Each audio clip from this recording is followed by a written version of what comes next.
We told you earlier, Kash Patel cleared a major confirmation hurdle with the Senate Judiciary Committee voting to advance his nomination. And in his opening statement, Judiciary Chairman Chuck Grassley from my home state of Iowa told Patel that he would take charge of an FBI in crisis. So how might he do that? Here to break it all down for us is Chris Bedford, our Blaze senior politics editor. So Bedford, all right, we look at Kash Patel. What's he going to find when he walks into the FBI, assuming that he gets confirmed next week? So before we get to what he's going to find, let's just talk about for one moment why he's being confirmed next week as opposed to on Saturday. Yes. Which is when they could absolutely be hosting this vote.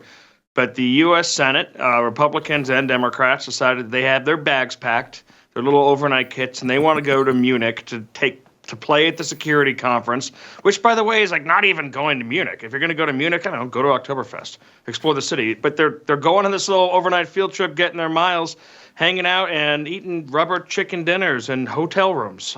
I'm not even sure what the big draw of all this stuff is. I guess you get to meet famous people, or not even famous people, nerd famous people. The FBI needs to be reformed starting on Saturday, but whatever. As long as everything still continues, what Kash Patel is going to find inside Washington, D.C.'s offices is very different from what you see in Silence of the Lambs or any of the movies we grew up with.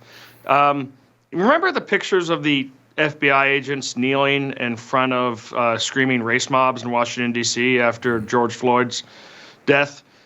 That was just a lot of pudgy women. It was just a bunch of college graduates, probably, I don't know, like writing majors. Who knows exactly what they were. They didn't look like law enforcement.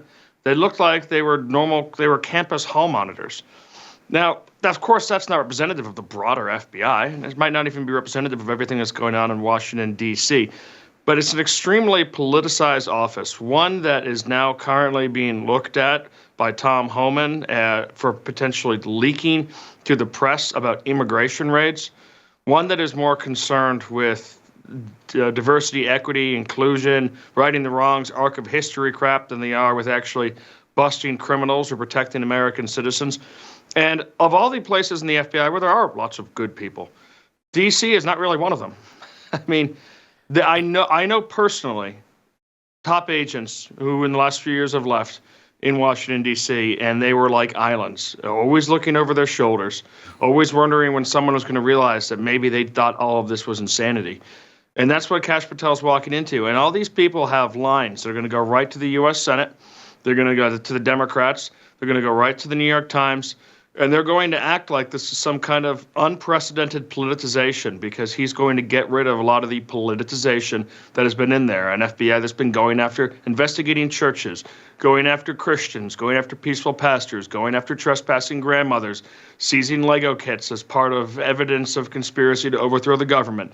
A very deeply unserious, but at the same time, extremely dangerous people. And I remember, this is just slightly adjacent, but when I was reporting on some of the lies and the leaks coming out of the National Security Council, for example, in the intelligence apparatus, a person who I spoke to when I was getting close to the story was leaving, and he'd been there for years and years, and he turned around and said, make no mistake, if you report this, they will ruin your life. Now, I couldn't end up finishing the story. I worked on it. I didn't chicken out. But it was a very serious thing. So unlike messing with the Department of the Interior or messing with the Department of Energy even. I think messing with some of the intelligence operations that have been set up in the FBI and around there puts him in the crosshairs, and it's going to make Senate grilling look like child's play. Well, I want to go back to Munich because once upon a time... I want to go back to Munich. I want to go back to the topic of Munich because I've never been to Munich, but I've always wanted to because once upon a time, a girl I hadn't talked to in a few years sent me an email when she was in Munich at a beer hall and said, Matt, I'm just reminded of you. You really should be here. That is romance. I ended up marrying her, as it turns out. But I still have never been, so I understand why they want to pack their bags and go. But I just want to get clear on this delay. You don't think that this is going to mess anything up, do you? I mean, is this just a last second, let's just drag the feet all the way to the finish line kind of thing? It's always possible. I mean, Kash Patel had the most momentum of anyone. More difficult nominees to get past the U.S. Senate have gotten past. RFK and Tulsi Gabbard were more in danger. But I'll tell you, I mean, talking to a senior member of the team who's working with him shortly after he was passed out of committee, I said, congratulations on your win today. And he didn't feel like it was over. It was like someone had just hit the starting gun. Oh, you have to tread water, or you have to maintain that marathon pace for another week. And it's true. Democrats tried their darndest. They tried everything they could. They threw it all at the wall to try and ruin Cash's life and to try and sink his nomination and to try to protect their sacred FBI, and it didn't work.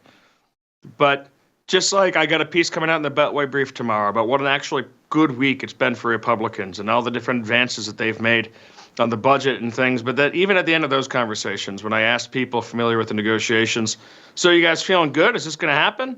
They just laughed and said, well, I mean, something awful is going to come down the road. Well, Peterson, tomorrow is Valentine's Day. So, if you haven't bought anything yet, maybe a flight to Munich for you and Mary could be something to think about. You know what? The exact opposite of romance is definitely Mitch McConnell. He is the guy that we love to hate on the show, if you will. He has now voted against 3 of Trump's picks in Hegseth, Gabbard, and RFK. Here's what the 47th president had to say about the octogenarian senator. Well, I feel sorry for Mitch. And I was one of the people that led. He wanted to go to the end and he wanted to stay leader. He's not equipped mentally. He wasn't equipped 10 years ago mentally, in my opinion. He'd let the Republican Party go to hell. If I didn't come along, the Republican Party wouldn't even exist right now. Mitch McConnell never really had it. He had an ability to raise money because of his position as leader, which anybody could do. You could do it even. And that's saying a lot. I cannot hide my smile right now. That might be the best clip that we have played in a very long time. But we see Mitch McConnell. He's getting wheeled in and out of these confirmation votes, Chris. Like, how much time does this man actually have left in politics? Every moment he has left, I think, on this earth, he'll have in politics. I mean, it's sad to think about, but remember Senator Kennedy just collapsing out of his chair in the Senate cafeteria. I mean, these guys do not want to leave. They will stay to the bitter end. This is their life. This is their identity. This is who they are. And, I guess he's probably not returning home to some kind of just magical family life. Maybe he prefers it here in cold Washington, D.C. But it's kind of wild. There's been a bunch of Republican senators, Rick Scott among them, Mike Lee, who've pushed back against Mitch McConnell for a long time and said, hey, guys, I don't think he's got our best interests at heart. I don't think he's a team player. I don't think he's a conservative in any stretch of by any stretch of the imagination. And they were kind of poo-pooed until the very end when it became obvious that he was just no longer mentally capable of even maintaining this visage. But now it's exposed. I mean, he's out there making the case every day for why Mike Lee was right, why Rick Scott was right, why all these people who said he's not with us were right. And I guess the only thing that really made him such a Republican in any kind of a modern sense, maybe in a Bushy sense, but in the new sense, was that he was the leader. And so I guess that made him, he's automatically in the club. You're kind of grandfathered in. But he's really, I think he's trying to say something about his legacy as some kind of like Phantom of the Opera. I'll stay here and haunt to make sure that my plays still get played and my music still gets played. But in the end, I think it is really injuring his legacy. Well, that's actually very good to hear, because my question is, how can we fast forward? Can we press the fast forward button on a robust leadership that's outside of his shadow? I think we see some signs of that, but it's just struck me for years. I mean, how do you get around this problem when the Senate leader has so much power? There's almost nothing you can do about it by virtue of their position. And you do have the Lees of the world, all these people who've been complaining about it for a long time. So what I'm hearing you say is, look, they're all being vindicated daily. Everyone sees this now. This is completely behind the times. But does that mean that we can accelerate change in the way leadership operates in the Senate in the next few years? It helps. It helps the case. It makes it more difficult for the Senate, for Thune to really hold on. It makes that massive and extremely influential network of McConnell loyalists, advisors, that whole circle of money, it makes it less powerful, less influential, more toxic, easier to dismiss. The power, every time he does one of these no votes, or just becomes I know it's so weird to hang on into your advanced years just to become a protest vote. It's not even part of the winning coalition. And every time he does that, it makes that influence circle a little weaker. But at the end of the day, you still are going to need to root them out. They're not simply going to disappear. So if you're someone who's trying to if Mitch McConnell actually starts to mess with the President Trump's agenda in a way that starts to stop his ability to get things that he promised voters done, then I think you start to see a crackdown where people who are associated with McConnell or who hire his people, which are all over town, are not welcome in the White House, are maybe not even welcome in Thun's house, in Thun's office, who came up under him and shares a lot of his staff, shares a lot of his thinking. Once you start to see that kind of pressure push down on the money making and influence peddling, well, that's how you end up defeating McConnellism.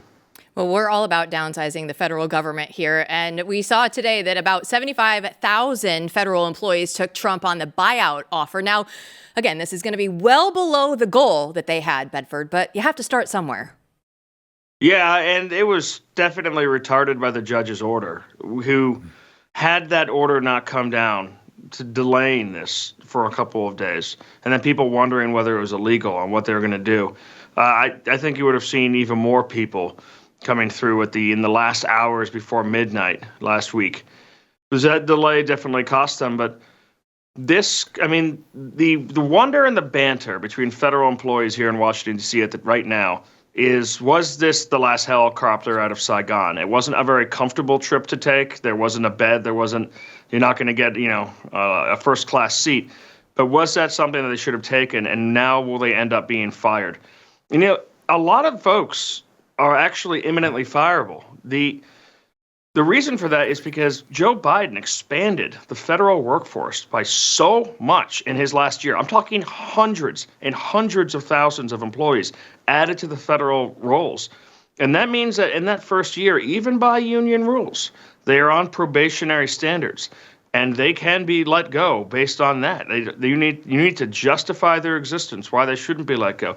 But that's just the last year. So, that's showing you how crazy and how much the Biden administration enlarged government, how much government has been enlarged, that you can cut hundreds of thousands of jobs and you're just back to how many employees there were a year ago. It's kind of shocking. But it's also good. Some of them are trying to stick around and make themselves into a self-styled resistance. Other ones are authentically worried, and they ought to be, about how the heck they're going to maintain a standard of living, pay all their bills, whether they have college loans left, if they weren't one of the people who was forgiven by Joe Biden, the bills that their kids have, the different things. A lot of people have built their lives around this blob and not skills that are transferable to the private sector or really anywhere. They expect to have these privileges. They expect to be able to work from home. They expect to be able to take side jobs. They expect to never be fired, to be unfireable. And some people are just clinging on, I assume, because of that. And, those who are good and are useful will be kept on. And those who are adding nothing or who are actively undermining the American people, like so many, it turns out, have been, well, they should be afraid for their jobs over the next year or two.